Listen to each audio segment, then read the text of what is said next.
So LeBron James, he finally makes his decision, and it's to the 76ers. Now, automatically, I already feel like this puts Philly in the mix. They look like one of the best teams in the Eastern Conference. They look like one of the best teams in the NBA now. And looking at this lineup, it's loaded, literally. Tyrese Maxey's playing a 1. He came off a great season. VJ, he was a rookie, but he was so impressive for his first year in the NBA. Jaylen Brown, Finals MVP. We all know he had a great season on Boston, probably his best ever. LeBron James, he was elite in the playoffs. We already know how LeBron could still do. And then Joel Embiid, when this man is healthy, we already know what it is. As of right now, I feel like Philly, they have the potential to be one of the best offenses in the NBA. You're always going to have Maxey, Brown, LeBron, Embiid on the court. So either way, you're going to produce high-level offense on the floor. It's literally a cheat code with all these guys on the same team. Not even mention Philly's depth, which I will later on in the video, but Philly's depth, they can produce strong lineups, literally. They can produce shooting lineups, defensive lineups. It could be Maxey, Edwards, and Simons for the shooting. For defense, it could be Wade, Barlon, D-Wade. Like, they can go so many routes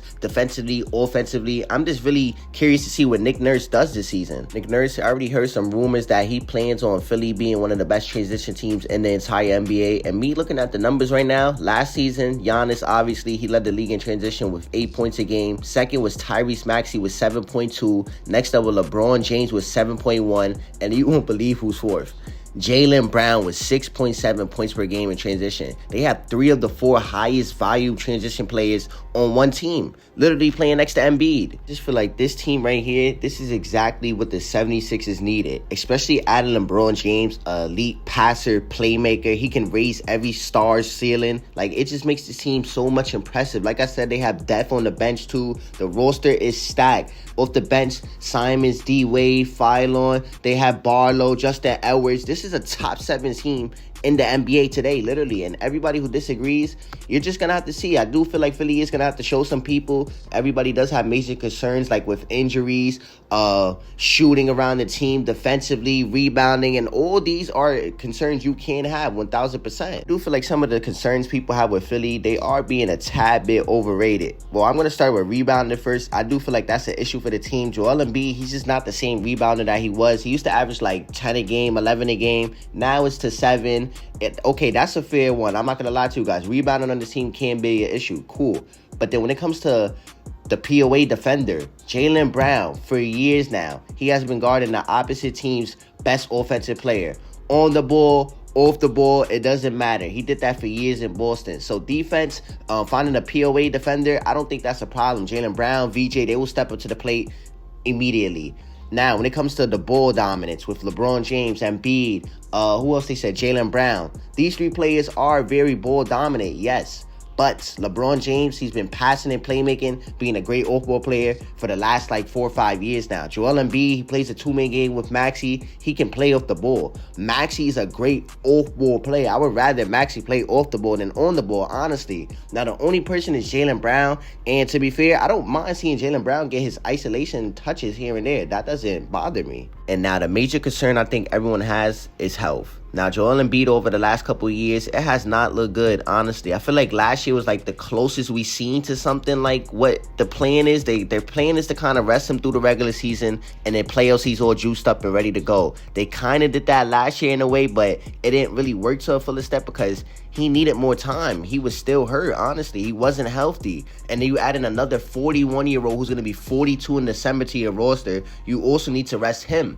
But I think the jig here is they have enough talent to win enough regular season games and put them in the playoff mix. Tyrese Maxey, he's available, he plays games. VJ's available, he plays games. Jaylen Brown plays games. Dean Wade plays games. Simons plays games. The 2 bigs play games. They have Justin Edwards, they have Barlow. They have guys on this roster who are going to play games, and they can still win at a decent enough level when Embiid and LeBron are out. And don't expect LeBron and Embiid to play back-to-backs. It's probably going to be Embiid on one back-to-back and then LeBron James on the next, because that's how they have to manage their team. They have an injury-prone player, and then they have a 40-year-old man. But I think the whole jig, like I said, is when it comes to the playoffs and you're pitting these 2 out there with the rest of these guys ready to go in the postseason, that's where everything is going to turn up at, I feel like. And I just feel like that's the plan for Philly moving forward. Philly even wants to have a chance at winning a championship, beating the New York Knicks. Whoever they feel like is in their way of getting this championship, they have to rest their guys. They honestly do. Embiid and LeBron James, they do have to rest. What I can say is LeBron, even at 41 years old, he is still one of the best player performers in the NBA. He demonstrated that to us last year, literally, in the playoffs versus the Rockets. He did get swept by OKC, but I feel like even in that series, he was showing us LeBron James isn't a bad player, and this is why we need to keep him healthy, so that way he can help out in the postseason. And then last year, the 76ers, they went down 3-1. Joel Embiid gets back in the lineup, and it changes everything for this team. So this is why I bank on Embiid so much. And then when I watch Embiid play and he's healthy in the lineup during the regular season, he looks elite. This man is unguardable. Him and Maxey, they have this unguardable two-man game. The whole team is just better with Embiid on the court. So we have a